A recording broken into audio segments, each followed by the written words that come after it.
Hello everyone, educational classes में आप सबका स्वागत है। आज हम पर्यावरण संरक्षण अधिनियम के बारे में जानेंगे कि पर्यावरण संरक्षण अधिनियम क्या है तथा इसे बनाने की आवश्यकता क्यों हुई। अगर किसी भी कॉम्पिटिटिव एग्जाम में हम देखें तो पर्यावरण संरक्षण अधिनियम से कुछ क्वेश्चन हमेशा ही पूछे जाते हैं। अतः यह कॉम्पिटिटिव एग्जाम की दृष्टि से पर्यावरण का बहुत ही इम्पोर्टेंट पार्ट है। तो चलिए हम जानते हैं पर्यावरण संरक्षण अधिनियम के बारे में।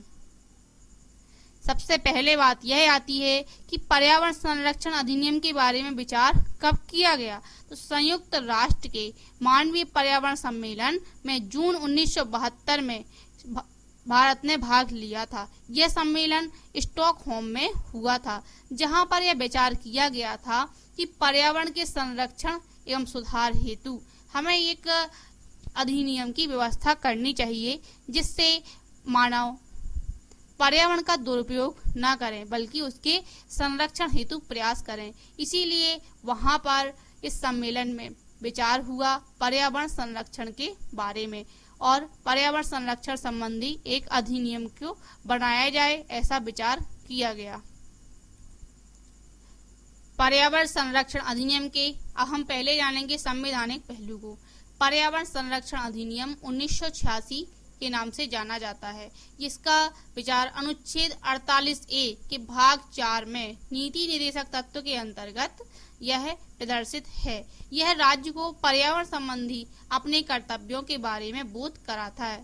यह राज्य को यह बताता है कि पर्यावरण के संबंधी उनके कौन कौन से कर्तव्य हैं। पर्यावरण संरक्षण अधिनियम 23 मई 1986 को पारित किया गया था। यह 23 मई 1986 को पारित हुआ था एवं 19 नवंबर 1986 को लागू किया था। इनमें हमें ये दो जने याद करने की बहुत आवश्यकता है, क्योंकि एग्जाम में यही कंफ्यूज हो जाते हैं कि यह कब पारित हुआ था और कब यह लागू हुआ था। तो यहाँ पर हमें एक हल्की सी ट्रिक से इसको याद रखना है कि 19 नवंबर यहाँ लास्ट में 9 आता है और नाम है 9। 19 नवंबर को हुआ था यह लागू और 23 मई 1986 को हुआ था यह पारित। इसमें 4 अध्याय तथा 26 धाराएं हैं।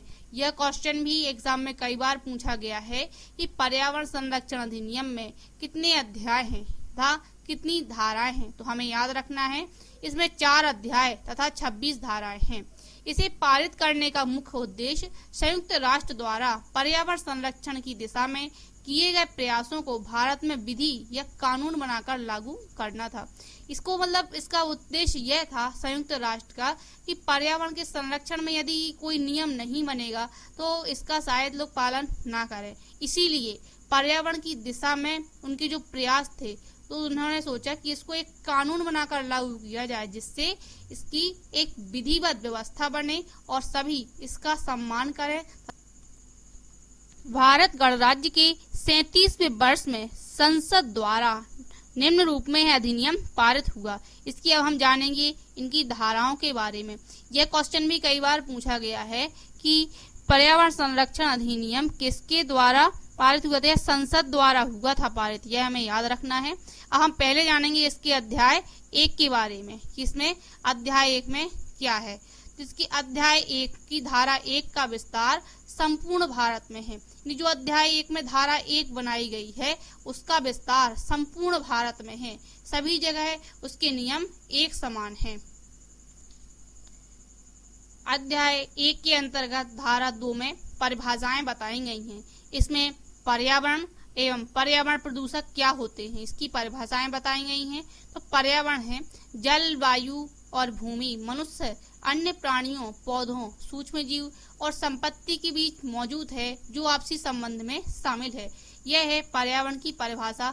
यह सभी जो पर्यावरण है वह जल, वायु, भूमि, मनुष्य, प्राणी, पौधों, सूक्ष्म जीव, संपत्ति सब में मौजूद है और सब में इनमें आपसी संबंध है। अब है पर्यावरण प्रदूषक। किसी भी ठोस, तरल या गैसीय पदार्थ हो सकता है जो पर्यावरण के लिए हानिकारक हो। यानी ठोस, तरल या गैस, इन तीनों में से जो भी पर्यावरण के लिए हानिकारक हो है वह पर्यावरण प्रदूषक के अंतर्गत आएगा। अब द्वितीय अध्याय है, इसमें 4 धाराएं हैं। हमें यह भी याद रखना है द्वितीय अध्याय में कितनी धाराएं हैं, 4। इसकी धारा 3, 2 धाराएं पहले हो चुकी हैं, अब आई है धारा 3। पर्यावरण के संरक्षण और सुधार के लिए उपाय करने की केंद्र सरकार की शक्तियां तथा कृत्यों का वर्णन। इसमें पर्यावरण के संरक्षण और सुधार के उपायों के बारे में केंद्र सरकार की कौन कौन सी शक्तियां हैं तथा उनके कौन कौन से कार्य हैं, उनका वर्णन किया गया है। इसके अंतर्गत धारा 5 में निर्देश देने की धारा है, अधिकारियों की नियुक्ति एवं उनकी शक्तियां। इसमें निर्देश दे सकते हैं, अधिकारियों की नियुक्ति एवं उनकी शक्तियां, इन सबका निर्णय धारा 5 के अंतर्गत किया जाता है। इसी के अंतर्गत धारा 5 का एक और धारा बनाई गई है 5 के अंतर्गत 5 का, यह राष्ट्रीय हरित अधिकरण को अपील करने की जो व्यवस्था है वह धारा 5 का के अंतर्गत है। यह क्वेश्चन भी कई बार आया है। राष्ट्रीय हरित अधिकरण को अपील करने की व्यवस्था किस धारा के अंतर्गत की गई है, तो यह की गई है धारा 5 का के अंतर्गत। इसके अंतर्गत धारा 6 है, पर्यावरण प्रदूषण को विनियोजित करने हेतु नियमों का उल्लेख। नियमों का एक उल्लेख किया गया है कि नियमों को बताया गया है कि हमें क्या क्या इसमें नियम लागू करने हैं।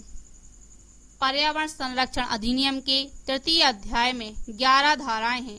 इसके अंतर्गत धारा 7 में ऐसा कोई व्यक्ति जो उद्योग चलाता है उसे एक सीमा से ज्यादा प्रदूषक उत्सर्जित न करने देना, इसका उल्लेख किया गया है धारा 7 में।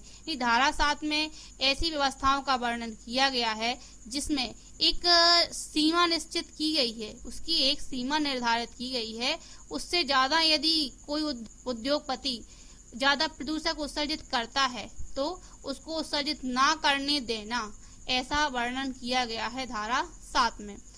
इसके अंतर्गत धारा 8 में खतरनाक पदार्थों का उत्पादन न करने के लिए प्रेरित करना। यदि कोई उद्योग या कोई मिल ऐसी है जिससे ऐसे खतरनाक पदार्थों का उत्पादन किया जाता है जिससे पर्यावरण को हानि पहुंचती है, तब खतरनाक पदार्थों का उत्पादन न करने देने के लिए प्रेरित करना धारा 8 के अंतर्गत व्यवस्था की गई है। इसके अंतर्गत धारा 9 में अगर निर्धारित मानकों से अधिक किसी भी पर्यावरण प्रदूषक की मुक्ति होती है या इसके कारण कोई दुर्घटना घटित होती है, तब इसके लिए जिम्मेदार व्यक्ति को गिरफ्तार किया जा सकता है। यदि पर्यावरण संरक्षण अधिनियम में यदि कोई पर्यावरण संरक्षण अधिनियम को तोड़ता है या उसकी कानून व्यवस्था का उल्लंघन करता है, तब उस व्यक्ति को गिरफ्तार भी किया जा सकता है। यदि उसके द्वारा पर्यावरण प्रदूषक की कोई ऐसी मुक्ति होती है, ऐसा कोई पर्यावरण प्रदूषक निकलता है उसके यहाँ से कि जिससे कोई दुर्घटना होती है या फिर किसी व्यक्ति को हानि पहुंचती है, तब उसके लिए जिम्मेदार व्यक्ति होगा उसको गिरफ्तार किया जा सके, ऐसी व्यवस्था धारा 9 के अंतर्गत की गई है। धारा 10 में प्रवेश और निरीक्षण की शक्तियां, जो भी निरीक्षण होगा वह सभी धारा 10 के अंतर्गत किया जाएगा। पर्यावरण संरक्षण अधिनियम की धारा 11 में नमूने लेने की शक्ति और उसके संबंध में अनुसरण की जाने वाली प्रक्रिया, इसका वर्णन किया गया है धारा 11 में। धारा 12 इसमें पर्यावरण प्रयोगशालाएं, जो पर्यावरण प्रयोगशालाएं कहाँ स्थापित की जानी है, इसकी व्यवस्था की गई है धारा 12 के अंतर्गत। यह एग्जाम में कई बार क्वेश्चन आया है कि पर्यावरण प्रयोगशालाएं स्थापित करने का अधिकार किस धारा के अंतर्गत है, तो यह है धारा 12 के अंतर्गत। यह अधिकार दिया गया है केंद्र सरकार को। धारा 13 के अंतर्गत सरकारी विश्लेषकों की व्यवस्था की गई है। धारा 14 इसमें सरकारी विश्लेषकों की रिपोर्टें क्या आती हैं, उसका वर्णन किया गया है कि सरकारी जो विश्लेषक होंगे उनकी क्या रिपोर्टें हैं।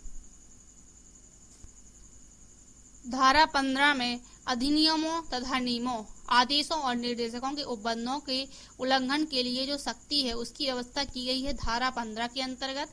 इसमें यदि कोई व्यक्ति इस अधिनियम के उपबंधों या इसके अधीन निकाले गए नियमों का उल्लंघन करता है तो उसे 5 वर्ष का कारावास या फिर 1 लाख रुपए तक का जुर्माना हो सकता है, या फिर दोनों हो सकती हैं, यानी उसे 5 वर्ष की सजा भी हो सकती है, साथ में 1 लाख रुपए का जुर्माना भी हो सकता है। यह किया गया है धारा 15 के अंतर्गत। धारा 16 में कंपनियों द्वारा अपराधों का वर्णन किया गया है। यदि कोई कंपनी कोई अपराध करती है तो उसका जो वर्णन है या फिर उसके अंतर्गत जो भी नियम है वह बनाए गए हैं धारा 16 के अंतर्गत। धारा 17 में सरकारी विभागों द्वारा अपराध, तो यदि कोई सरकारी विभाग है और उसके द्वारा पर्यावरण संबंधी कोई अपराध किया जाता है तो उसके बारे में वर्णन किया गया है धारा 17 के अंतर्गत। पर्यावरण संरक्षण अधिनियम के अध्याय 4 में 9 धाराएं हैं। हमें यहाँ पर यह याद रखना है कि पर्यावरण संरक्षण अधिनियम के अध्याय 4 में कितनी धाराएं हैं? 9। इसकी धारा 18 के अंतर्गत सद्भाव पूर्वक की गई कार्यवाही के लिए संरक्षण की जो व्यवस्था है वह की गई है धारा 18 के अंतर्गत। धारा 19 के अंतर्गत अपराधों के संज्ञान का वर्णन किया गया है। यह क्वेश्चन कई बार आया है एग्जाम में कि अपराधों के संज्ञान के बारे में जानकारी दी जाती है किस धारा के अंतर्गत? धारा 19।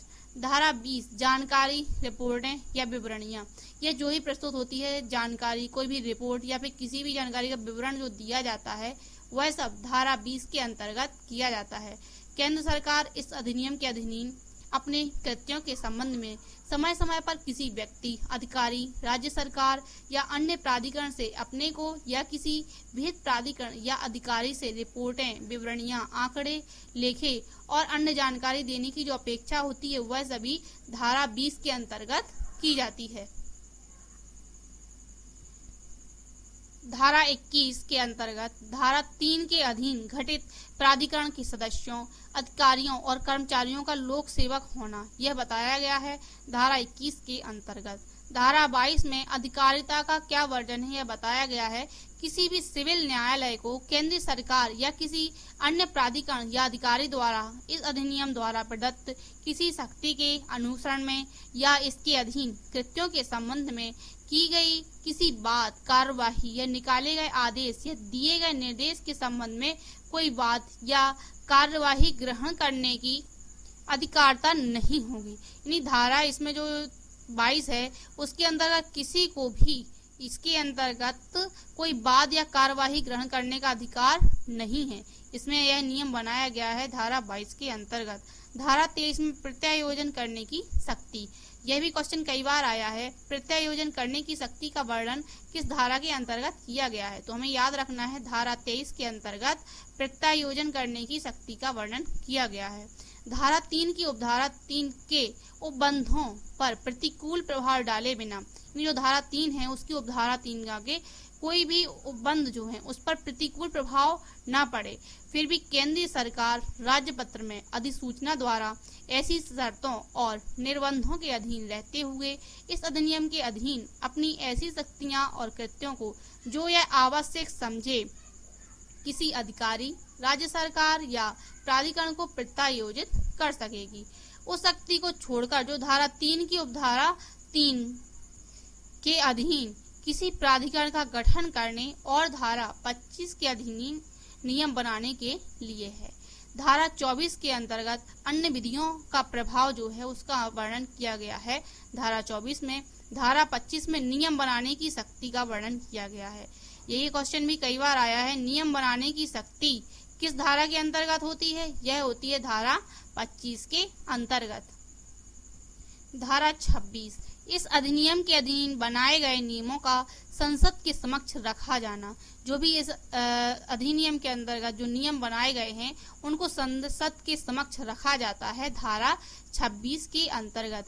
इस अधिनियम के अधीन बनाया गया प्रत्येक नियम संसद के समक्ष जब वह सत्र में हो कुल 30 दिन की अवधि के अंतर्गत रखा जाएगा। यह क्वेश्चन भी बहुत ही इम्पोर्टेंट है। यह कई बार एग्जाम में पूछा गया है कि संसद के समक्ष कोई भी नियम रखने की अवधि है तो वहां हमें याद रखना है यह अवधि है कुल 30 दिन की। इस प्रकार से आज हमने पर्यावरण संरक्षण अधिनियम क्या है, यह क्यों बनाया गया, साथ ही इसके अंतर्गत कौन कौन सी धाराएं हैं, आज हमने यह जाना है। आगे पार्ट 2 में हम जानेंगे इससे संबंधित इम्पोर्टेंट ऑब्जेक्ट के बारे में जो एग्जाम में कई बार पूछे गए हैं, जो परीक्षा की दृष्टि से बहुत ही महत्वपूर्ण है। इसको हम जानेंगे अब पार्ट 2 में।